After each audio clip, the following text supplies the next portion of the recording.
All right, my friends, how are you today? Aaron here bringing you your daily horoscope for September 3rd, 2020. Now, this is my 13th video I filmed today. I've got all of your monthly horoscopes done. The first 6 are up. The other 6 are being uploaded. So by the time this one gets there, all 12 will be up. Okay. Virgo season. It's about doing the work, being of service for other people, right? And happily doing it. We've got the Sun and Mercury in the sign of Virgo. We've got the Moon over there in Pisces, this oneness, right? The right brain. Okay. Now, the astrotheology videos, I will always label them as astrotheology videos so people understand exactly what I'm talking about, just so there's no discrepancies. Just to throw that out there, because I'm going to be putting a lot more of those videos out, because it doesn't matter if you're a spiritual person or a religious person or just a person, it doesn't matter. You know, the knowledge of astrology is deep in how it's rooted into humanity. Okay, so we're gonna expect some really cool videos coming up. I'm gonna put one up maybe tomorrow about the Last Supper and how that's astrological. Very cool. And some old paintings. Maybe tonight, we'll see. Maybe it'll be 14 videos today. All right, we've got the Moon over there in Pisces. We just had that Pisces full moon. Okay, the Moon was conjunct Neptune on the 2nd, and now on the 3rd, the Moon's moving away. So, you know, we tap into some creativity, creative juices going on here, and now we're moving away, okay, a little bit away from the black hole, a little away from the abyss, and then now we're going to start opposing Mercury, which is really interesting, as Mercury is so focused again, so focused. I'll show you the chart. Mercury's so focused, home in Virgo, and it's this, and it's this, and it's this is what I need. And the emotional Moon is saying, I need this oneness. I need space. Not space from like an individual or like, give me space. You know, it's not like that. It's just, you know, I need to tap into my intuition. I need to tap into my creativity. You know, so these two see each other right now. And this is an emotional need, and this is our intellect. Okay, so I need what? To tap into some creativity. I need to tap into my dreams, my imagination. Okay, so what are these things? Zip. Okay, well, let's take these things, let's focus on them and bring them into physical manifestation, all right? Because then the Moon is going to move out of Pisces, ending that journey and starting a whole new journey for a whole new month ahead in the sign of Aries. Okay, and then here, beside the opposition to Mercury in the morning time, the Moon's kind of free and clear. Okay, there's really not much at the early degrees of any sign right now. Everything in 25, 17 and 25, you know, 24, 27, there, you get Uranus. You get the Sun here at those, you know, middle degrees of the Earth signs. But, you know, the Moon now moving into Aries is saying, okay, you know, I can be assertive. I can go in this direction. I see that which is in my dreams and my imagination that I want to bring into physical manifested reality. Then the Moon's going to move ahead here into Aries and say, okay, let's bring this into action. Let's take some action in this. And taking advantage of this forward momentum while Mars is still moving forward. Mars will retrograde, you know, to the human eye, to our eyes here on planet Earth. Mars will begin its retrograde on the 9th. Okay, which means all that forward momentum that's going on, you know, Mars is really starting to slow down. You'll notice in these daily videos, Mars is really starting to slow down here. So it's like taking advantage of these next 2.5 days, okay, while the Moon is connecting. You know, it's not going to connect with Chiron until the 4th. And then it'll connect here on the 5th with everything else, with Eris and Lilith and Mars. Okay, so it's like taking advantage of these days and saying emotional needs, let's go in this direction.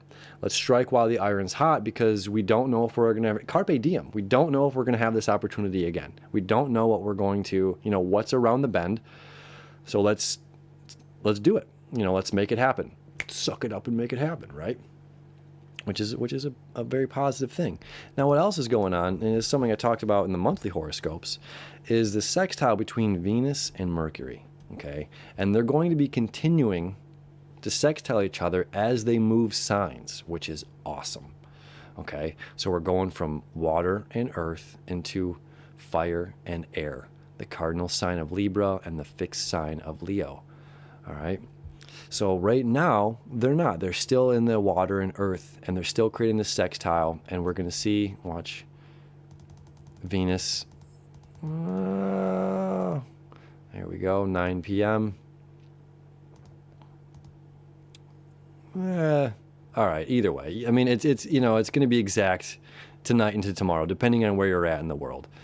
Later in the evening to early tomorrow morning, this sextile will be exact.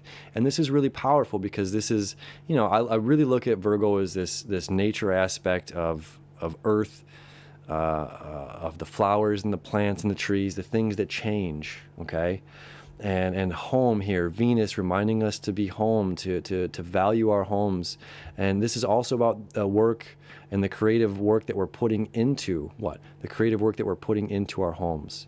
Okay, so there's this really nice connection that's going on here with these two planets, and where, you know, where our hearts and our brains unite and unify as one, okay, is when a lot of magic happens. This is the beauty of meditation. This is the reason, partly for the reason I put out the astrotheology video I did about the Pisces full moon. Okay, is I talk about meditation quite often.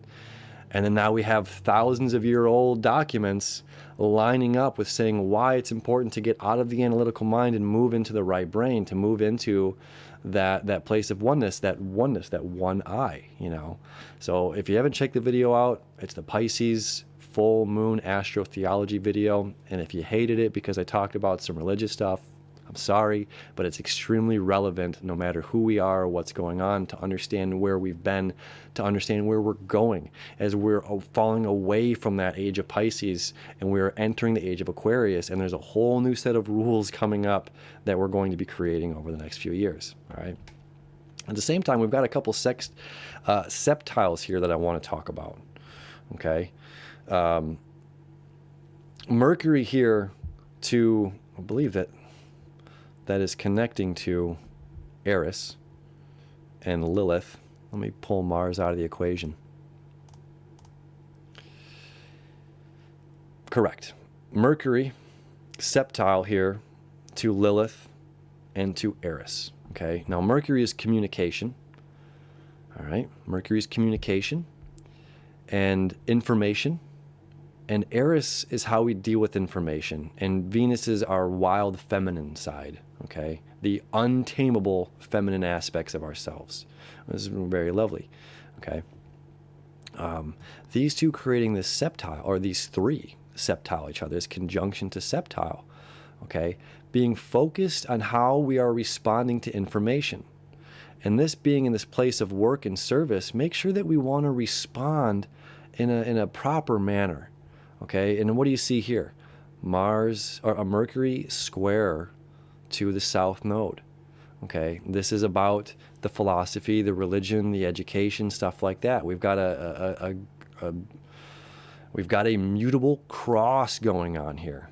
Okay, north node, 25 degrees, Mercury 27 degrees, and we're just, you know, square here to Neptune. So we've got this big square, and I mean, it's a little loose, you know, 5 degrees off, but nonetheless, you know, this is about balancing how we're communicating with other people, and we want to make sure that we communicate from the best we can, a place of higher knowledge, okay? We also have this releasing and letting go, still connecting with Chiron. Chiron still connecting with the sun, okay? Very powerful aspect. Again, this is how we're choosing to deal with information. This is letting things go. This is us being changeable, us applying our services without these feelings of what if I can't, or feeling too much heavy weight or anything like that.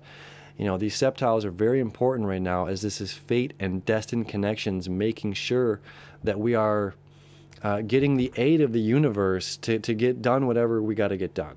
Okay, if that's a healing that we have to do, then it's a healing. If the healing is done, okay, the healing is over, and it's getting back up, and it's making sure that we're strong enough, then it's about exercise.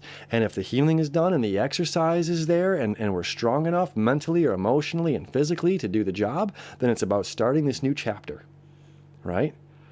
So So whatever's going on, the universe is here. These planets are here to aid us vibrationally. There's all these vibrations, you know, the songs of the planets, the songs of the spheres, okay, are here to aid us in this, to make sure that whatever we're doing, whatever we're thinking, we're saying, we're communicating, we're feeling, we're expressing, we're providing these works of service. They're coming from a higher intelligence. They're coming from a higher source, and we can let go of those feelings that we are, you know, just aren't good enough, or that we still have to heal something, or that there's still some work to be done here, or this or this or this.